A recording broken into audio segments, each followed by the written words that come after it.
मान दुखते, वेदना खांद्यापर्यंत जातात किंवा हातांना मुंग्या येतात किंवा बधीरपणा जाणवतोय.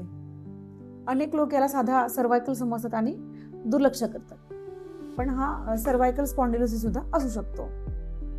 आजच्या व्हिडिओमध्ये आपण सर्वायकल स्पॉन्डिलोसिस म्हणजे काय, तो का होतो, कारणे, उपचार, फिजिओथेरपी मॅनेजमेंट आणि पेन मॅनेजमेंट यावरती सविस्तर माहिती जाणून घेणार आहोत.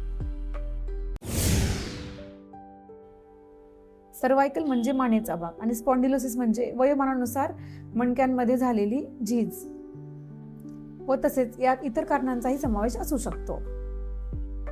यामध्ये डिस्कची उंची कमी होते, हाडांच्या एजेस काटेरी होऊ लागतात व तसेच हाडांची झीज होऊ लागते.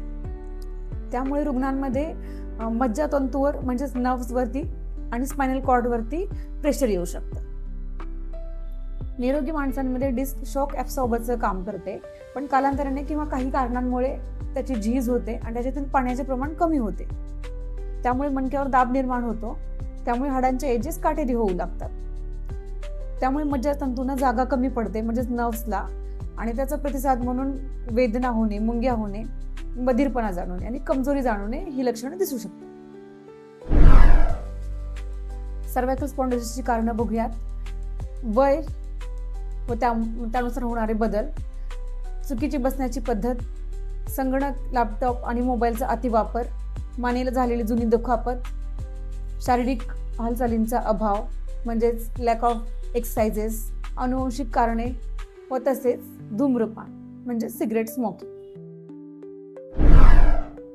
सर्वायकल स्पॉन्डिलोसिसचे रिस्क फॅक्टर बघूयात. म्हणजे कोणाला जास्त धोका आहे. 40 ते 50 वर्षाच्या वरील व्यक्ती, IT प्रोफेशनल्स, डेस्क जॉब करणारे, स्टुडंट्स व ओझं वाहून नेणारे, मानेला सतत ताण देणारे, वाहन चालक व तसेच लॅपटॉप आणि मोबाईलचा अतिवापर करणारे. सर्वायकल स्पॉन्डिलोसिसची लक्षणं बघूया.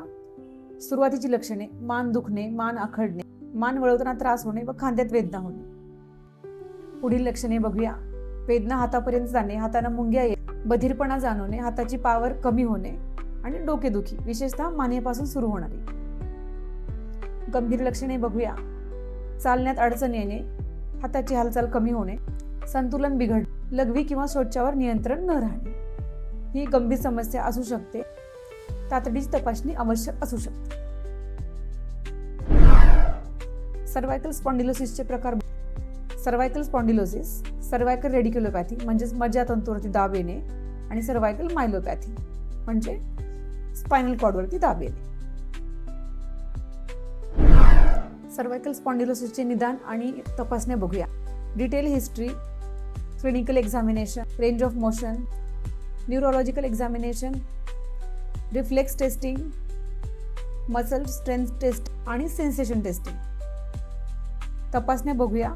X ray, MRI, CT scan, nerve conduction study.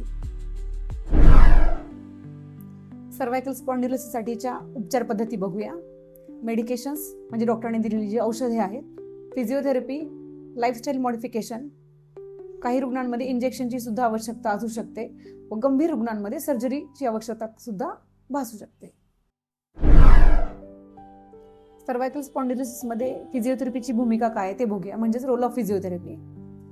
Pen management म्हणजेच वेदना कमी करणे, मूव्हमेंट अँड मोबिलिटी म्हणजेच मानेची हालचाल पुन्हा सुरू करणे किंवा इम्प्रूव्ह करणे, स्नायू मजबूत करणे म्हणजेच मसल स्ट्रेंथनिंग, अर्गोनॉमिक्स म्हणजे चुकीच्या पद्धतीने जर बसत असाल, स्टँडिंग असेल, जी काम करायच्या चुकीच्या पद्धती आहेत त्यामध्ये बदल करणे, postural correction, nerve mobility exercises गरजेनुसार आणि इंजुरी प्रिव्हेंशन. सर्वायकल स्पॉन्डिलोसिससाठी फिजिओथेरपीच्या उपचार पद्धती बघूया. पेन मॅनेजमेंटसाठी आपण टेन्स, IFT, अल्ट्रासाऊंड या मोडॅलिटी वापरू शकतो. तसेच त्यामध्ये manual therapy, strength training, stretching exercises, postural correction exercises, soft tissue release व होम एक्सरसाइज प्रोग्राम. त्याचबरोबर स्पेसिफिक नेक एक्सरसाइजेस सुद्धा आहेत. Static neck exercises, stretching, upper trapezius stretching, chin tuck exercise, pectoral stretch, thoracic extension exercises, levator scapulae stretch, आणि इतर neck exercises यांचा समावेश असतो.